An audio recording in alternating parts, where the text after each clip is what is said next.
Yo, what is going on, Guardians? J-Man here, and today we're talking about the most disgusting, disrespectful loadout in PvP. I'm talking about hate mail, teabagging, rage-quitting type of disrespect. Now, I know all the fuss is about Invis, Hunters, and Overshield Titans, but I actually want to turn your attention to the Void 3.0 Warlock. What makes a lot of Warlock subclasses so potent is the full kit of abilities that complement each other very well. Think Top Tree Dawnblade, where you're floating to new angles with heat rises, can Icarus dash for mobility, and also have that nasty range Celestial Fire melee to clean up the scraps. And we can create something similar here with the updated Voidwalker subclass. Starting with the abilities, we're looking at Healing Rift, Burst Glide, and Axion Bolts. I don't think I need to go into too much detail here. Obviously, the Healing Rift has been busted for years, and ever since the 30th anniversary ability tuning that came in Season 15, Axion Bolts have just been dominating the sandbox. I also do prefer the Cataclysm Nova Bomb here for tracking and those follow-up secret projectiles. Now, when we look at aspects and fragments, I actually use two different variations. When loading into 6v6 playlists, I opt for Child of the Old Gods and Feed the Void.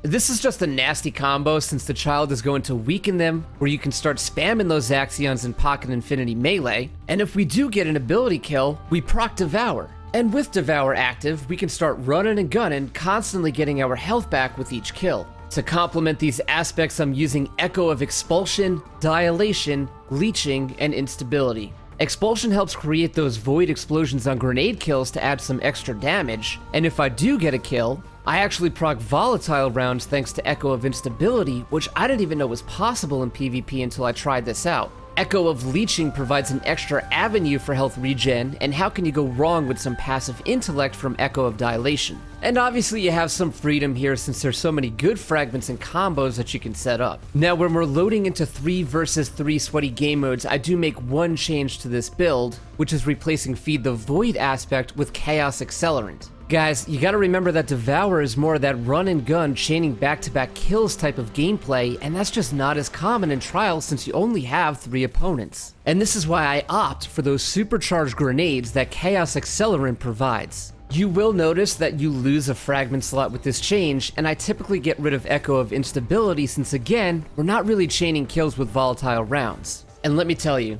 the way these abilities work together is just lethal. Once you place that rift, pop a few shots to send the Child over, and start chucking both grenades and the Pocket Infinity melee over, the enemy just stands no chance. And I don't care if they're Invis Hunters snooping around, or Titans hiding behind a barricade, these abilities track the opponent down, weaken them, and leave them defenseless. Now we can spam these abilities all day, but the icing on the cake for this build is the new Likely Suspect Rapid Fire Fusion Rifle. A lot of D2 creators have already been buzzing about the lethality of this rifle, and I'd recommend checking out the review recently put out by Astacross. I did craft a perk combo that he suggested, and if you haven't already figured it out by the background gameplay, this thing is just busted. Once you get the hang of letting the bolts go while crouched, you just can't miss with hands firmly planted. And when successful warm-up is active, the charge time is almost near instant. And if you happen to have Devour active at the same time, there's literally nothing that can stop you. Not to mention this thing is also void, so it synergizes with things like volatile rounds. Obviously, Warlocks have a lot of great options when it comes to exotics, but for this, I've been rocking the classic transversive steps. I'll bring this up again, but this is a run and gun build, and being able to reload that fusion as I'm sprinting helps me keep all of my status buffs active since I'm not wasting time manually reloading.